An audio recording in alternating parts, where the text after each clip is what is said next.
Let me tell you something you already know. The world ain't all sunshine and rainbows. It's a very mean and nasty place, and I don't care how tough you are, it will beat you to your knees and keep you there permanently if you let it. You, me, or nobody is gonna hit as hard as life. But it ain't about how hard you hit. It's about how hard you can get hit and keep moving forward. How much you can take and keep moving forward.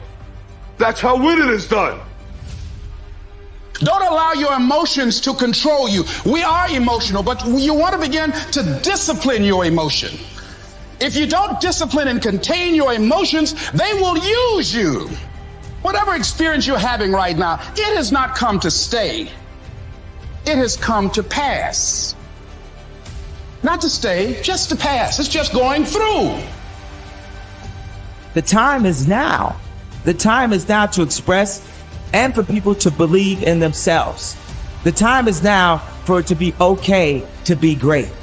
If you want to begin to move into your own personal greatness, if you want to begin to really enjoy a happy, successful, healthy life, you've got to be willing to go against the tide. You've got to be willing to harness your will and say, in spite of this, I'm in control here.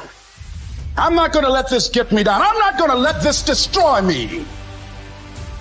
I'm coming back, and I'll be stronger and better because of it. You have got to make a declaration that this is what you stand for. You're standing up for your dreams. You're standing up for peace of mind. You're standing up for health. You want it, and you're going to go all out to have it. It's not going to be easy. When you want to change, it's not easy. If it were in fact easy, everybody would do it. But if you're serious, you'll go all out.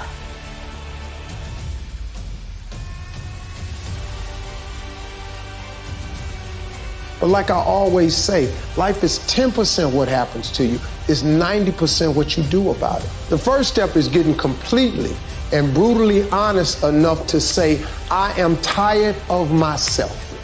When you say I'm sick and tired of being sick and tired, that's the facilitator of change.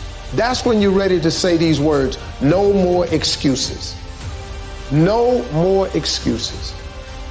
I believe that self-discipline is the definition of self-love. That when you say that you love yourself, that means that you have behavior towards yourself that is loving. It's like you say to yourself, hey man, look, I know you want to eat that pizza and it'll be really good, but I love you too much to let you eat that.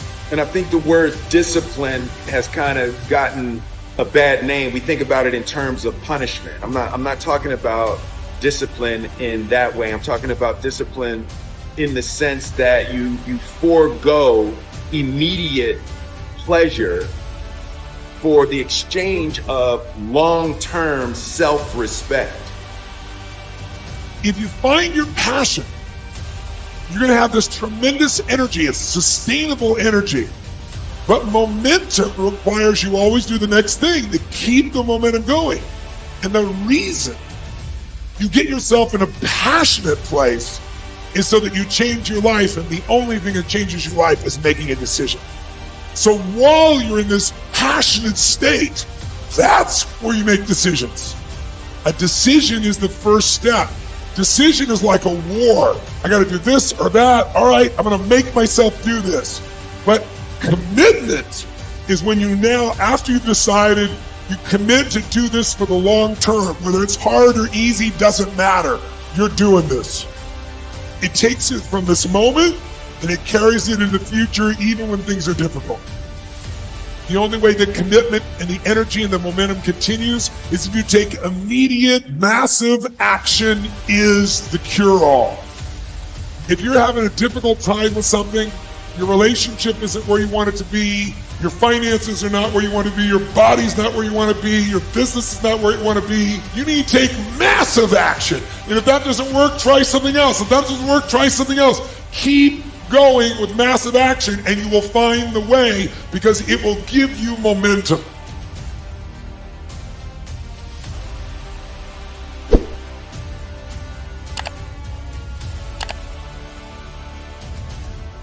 I don't want to be an icon. I want to be an idea, you know? I want to represent an idea. I want to represent possibilities. I want to represent magic, right? You're in a universe and 2 + 2 = 4. 2 + 2 only equals 4 if you accept that 2 + 2 = 4. 2 + 2 is going to be what I want it to be.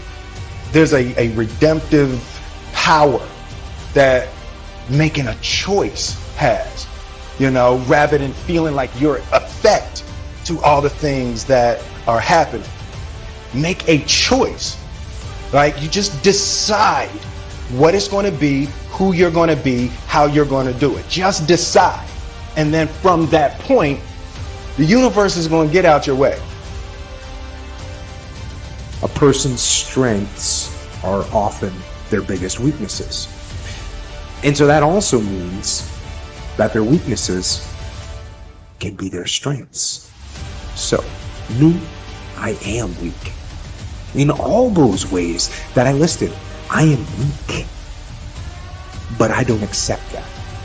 I don't accept that I am what I am and that is what I'm doomed to be. No, I don't accept that. I'm fighting. I'm always fighting. I'm struggling and I'm scrapping and I'm kicking and clawing at those weaknesses to change them, stop them. Some days I win. Some days I don't. But each and every day I get back up and I move forward with my fists clenched toward the battle, toward the struggle. And I fight with everything I've got to overcome those weaknesses and those shortfalls and those flaws as I strive to be just a little bit better today than I was yesterday.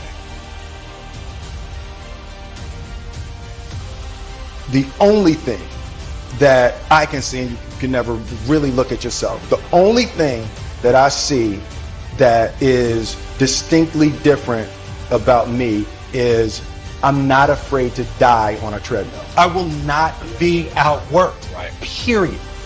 You know, you might have more talent than me, you might be smarter than me, you might be sexier than me, you might be all of those things. You got it on me in 9 categories. But if we get on the treadmill, right, there's 2 things. You're getting off first, or I'm going to die. It's really that simple, right? So let's go back to the question about what if people block me out. It's going to be 2 options. I'm going to get back in, or I'm going to be dead. You're not going to outwork me. It's such a simple, basic concept. It's the guy who is willing to hustle the most is going to be the guy that just gets that loose ball. The commodity that I see the majority of people who aren't getting the places they want or aren't achieving the things that they want in this business is strictly based on hustle. It's strictly based on being outworked. It's strictly based on missing crucial opportunities. I say all the time, if you stay ready, you ain't got to get ready. Everything you're going through is preparing you for what you asked God for. You just got to quit tripping while you're in the process, because the process is necessary. You may not see it now, but when he gets you on the other side of it, you're going to see exactly why it went that way. And you're going to be okay with it. But quit tripping during the process. Oh, Lord, why me? You ain't the only one. Oh, Lord, why me? You ain't the only one. Oh, Lord, why I lose my job? You ain't the only one unemployed. Oh, Lord, why he leave me? You ain't first chick got left. This might not even be your last time getting left. Pull yourself together and quit tripping, because you in the process. God is processing you. He ain't through with you. If he was through with you, you would not wake up in the morning. He gonna fix it. It's a simple process. The only reason I'm telling you this, because this is how I made it. I just do me. I'm just being me. I stay uniquely who I am, because you are okay just the way you are, because God made you uniquely who you are. He wanted you to be just like you are.